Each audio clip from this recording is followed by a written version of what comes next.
guys and gals? Nary here from Drakewing Game, and a 70 Mount Toward the Gaming Drag. Today I'm coming back at you with a Let's Play episode of NeveN, A Ket's Path. So yeah, let's go ahead and jump right back into it, shall we? I'll save the Patreon stuff for the end of the video. Anyway, Alarm Chan, you are up, and let's go. Maybe. There we go, okay. Alright. That's what I used to feel when I was alone with Vigo, before we got together. Oh no, no. I'll fall in love with your musician, Eloise. You know that's a terrible mistake. Don't make it a second time. And do you think we'll be able to find a shop that sells instrument-related articles? I will need to stock up on supplies to maintain my loot. I don't know, but it's the capital. I'd be surprised if you can't find everything you need or want. Not to mention I don't have to worry too much about the price. I just have to ask them to send the bill to the castle. Being a member of the court employed by the king seems to have its advantages, and I intend to enjoy it fully. Anyway, either we're lucky or the capital's even livelier than I thought. We've stumbled into the middle of a market. The street we chose to venture down is crowded, and the many stalls along the walls all seem more enticing than the last. Most traders use brands to make their products more interesting. I can especially see the use of illusions from light brands to make what they are selling look cleaner and more enticing. But it's the food stalls that interest me the most right now. The smell from one of them, carried by air brands, makes my lips quiver and stomach growl.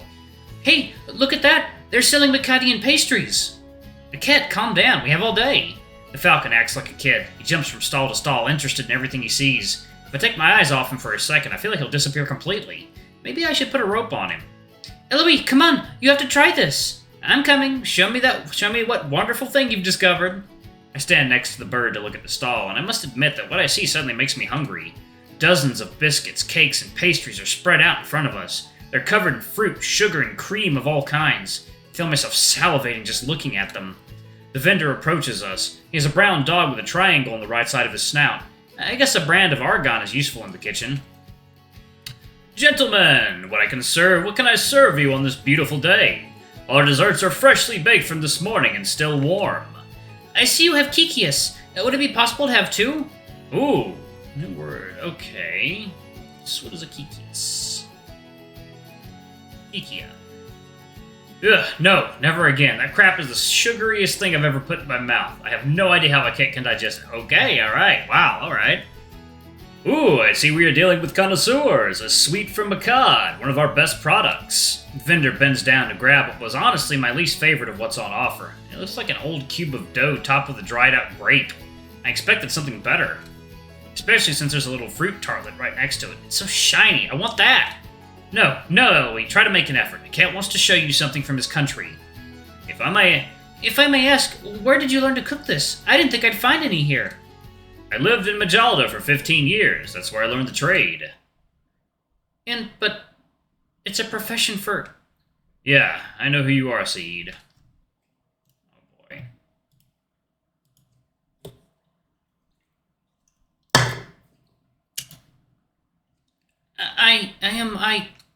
Cat, don't you worry. Not all of us chose to hold grudges once we are free. Plus, I owe it to one of you to be here. I've learned not to judge someone by the marks on their face. The trader finishes wrapping the two cakes in a piece of cloth, while the falcon remains frozen, able to react for the moment. I sling my arm over his shoulder before smiling at the dog as I grab our purchase. Thanks for everything. Oh, and send the bill to the castle to my name. It's Eloise. Come on, cat, let's go.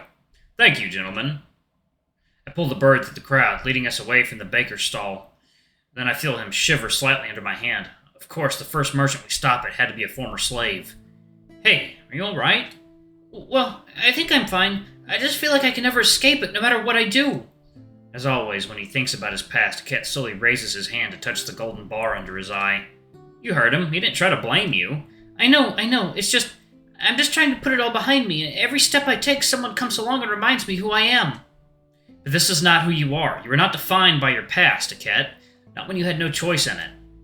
You were a Saeed, but that's how you were born. Today you are a Ket, and that's it. A falcon who walks the streets of Frostfang along the most wonderful rabbit in the kingdom. I give him my best grin, and it seems to calm him down at least a little. Good. The whole point of this walk is for us to relax after all. No reason not to enjoy it as much as possible. Besides, not everything from Macad is bad, right? After all, that's why you took those, Kilgia? Oh, the Kikias. I almost forgot about those. You're lucky that I'm here to think for you. I don't know how you would do otherwise. Sorry. Don't worry. That's what I'm here for. After all, that's why we're a team. Here, take yours. I open the little cloth bag and offer a cat his pastry. Ooh, this stuff is gonna be sweet. It sticks to my fingers. Are you really sure it's enough? You're really sure it's good? Mm-hmm. Mother used to buy these for me all the time when I was a kid. It's one of my favorite desserts. Try it. I guarantee you'll like it. I'll just have to trust him, I guess. After all, so far, what I've been able to taste of Akkadian cuisine was the best wine I've ever had. To imitate the falcon standing next to me, I shoved the entire kiki into my mouth and I bite into it. Only to regret it immediately. I feel like I'm devouring pure sugar. By NeveN, it's way, way too sweet. In the center of the pastry cube is what I think is honey, except I feel like someone has sweetened the honey with even more sugar. I don't know how I'm going to be able to swallow this thing. It's got to be a mistake. It's been cooked wrong. I turn to look at a cat to complain before I see him looking at me with a big smile, obviously waiting for my reaction. Fuck! This is really how it's supposed to taste. This isn't a mistake. How does he enjoy it? Okay, let's focus, Eloise. Don't tell him you don't like his favorite dessert. I force myself to swallow the smile in response to the bird. How is it? It's definitely sweeter than I thought. I know, it's amazing, isn't it? Amazing. That's absolutely the word I was looking for. I don't think I can eat more than one. I never have too much of the good stuff. And I can't pretend like I like this thing a second time. I like you, buddy, but I have my limits. Okay.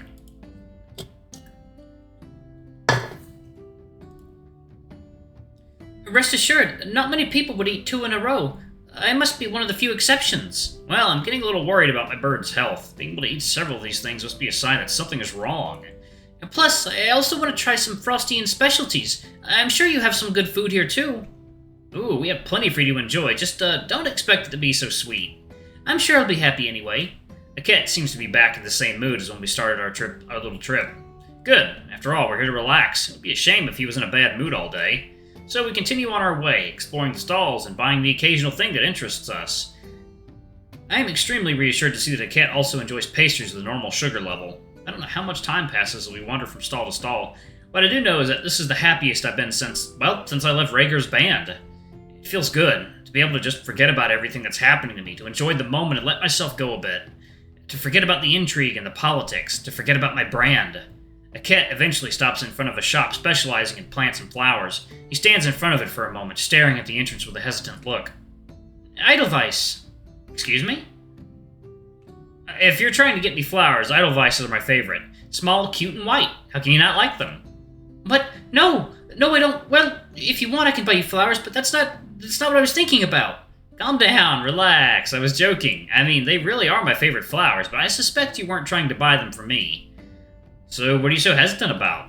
I was thinking about buying and sending flowers to Mother, just to let her know I'm okay. Oh, shouldn't you write to her instead? No, I'm afraid Father will read the first letter, and the less he knows about me, the better off we both are. She'll know the flowers are from me. That will be enough. I don't know if it's a good idea. Maybe it's better if I don't do anything. You're clearly worried about her, and you think she's worried about you. Do it. Send her some already fried flowers, though? That'll survive the trip otherwise. Sure, you're right. It's better. Do you mind if I do this alone? Nah, you're entitled to your privacy. I'll wait here. Thanks again, Eloise. I'll be right back.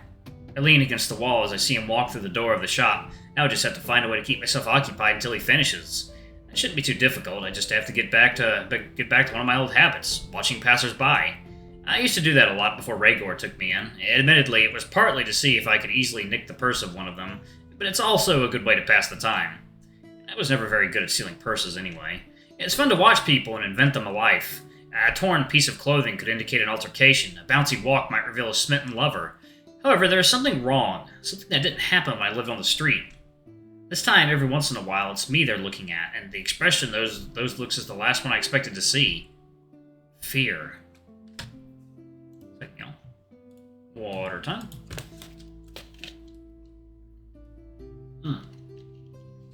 Alright, this bottle's done. Alright. I'm not sure I understand. Why would people look at me with fear? It doesn't make any sense. Is it because of my brand? But they must know that I don't want any of that, right? I'm just a bard, nothing more. There's no reason to be afraid of me. All I want to do is sing and entertain others. Stop looking at me like that. I haven't done anything. It's not fair. This is not my fault. It's not... Eloise? I jump when I hear my name. A cat is standing next to me with a worried look. By NeveN, you scared me. Are you alright? You look a little strange. I was lost in thought, that's all. Nothing serious. Are you sure? I'm telling you I'm okay. There's nothing to worry about. I just have to ignore the stares, that's all. Who cares what they think? After all, I'll just have to show them that they're wrong, and everything will be fine. Right? Were you able to find your flowers you liked? Yes, Mother should receive them the next few weeks. I'm sure she'll be pleased. I don't doubt it for a second. I look around, and suddenly I feel as if everyone's eyes are on me. I need to breathe. Hey, do you want to sit down for a while? I could go to a tavern and have a drink. I'm getting a bit tired. I think that's a good idea. Do you know where we can find one? We're in a shopping district. There's bound to be a bar nearby. It's not like I'm looking for a particular type of tavern. I just want to settle down somewhere a little less crowded for a while. We only have to walk a few minutes to find a place to sit. I'll take this opportunity to calm down and try to absorb the information. I guess I should have seen it coming. Between what happened and the fact that no one knows exactly what I'm capable of, their reaction is understandable. It doesn't make it pleasant, though. The tavern itself is thankfully fairly uncrowded at the moment. There are just a few couples and a group of what I assume are friends in the corner. The most interesting thing about this bar is the small stage on which there is a lone musician playing a cheerful tune on his lute. I suppose anyone can have a go at it, after asking the boss. That's usually how it works. We quickly settle down at one of the free tables, while the cat looks around with an expression of curiosity. Reassure me, you've already seen a tavern, right? Oh, yes, indeed. Don't be ridiculous. It's just that in Makad, I've only seen the ones where the nobles go. And the ones I spent my time in on the way here weren't exactly of the best quality. You mean dumpsters full of cockroaches, right? I wouldn't have phrased it that way, but I guess that's one way to put it. He looks around with a smile as I wait for him to continue. Here, it's cozy without being as pompous as the taverns in our capital city. Yeah, it looks cozy enough. Now we just have to hope the drinks are good. And there's only one way to find out. Do you know what you want? Oh, I know. You said you wanted to taste the Frosty specialties, right? I know exactly what you should try. I smile at him as I get to my feet, heading towards the bar with a bouncy step, which almost makes me bump into the person who entered the bar behind us. It's someone concealed under a large hooded cloak. Oops, sorry. The hooded figure simply grunts back at me and I shrug. This is the capital, you have to expect some strange people. Once at the bar, I order us 2 mulled wines. This is not my favorite drink, but it's absolutely typical of the region.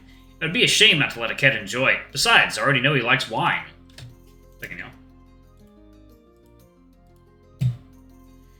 When I return with the 2 cups in my hands, a cat can't help but give me the most curious look, especially when he realizes that the drinks are steaming. I thought you were going to bring alcohol. It is, in fact, alcohol. It's wine. Hot wine? Yep, and with lots of spices and fruit and stuff in it. I don't know what exactly, but trust me, it's good. I smile as I hand him his wine, which he takes between his talons as he looks at it, obviously trying to see what's inside. I sit down and smile as I raise my glass. Hey, we won, so to the best bards in the kingdom. To the best bards in the kingdom. We toast and take our first sip. Wow, I really need to keep the address of this tavern in mind. Their mulled wine is really good. It's not what I expected, but it's good, and I imagine it must be nice after a day in the cold and snow.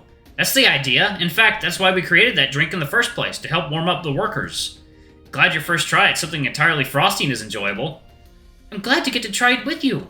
I feel those damn butterflies exploding in my chest again. Shit, I really like him, huh? Hey, do you think we could go on stage here? Want to play?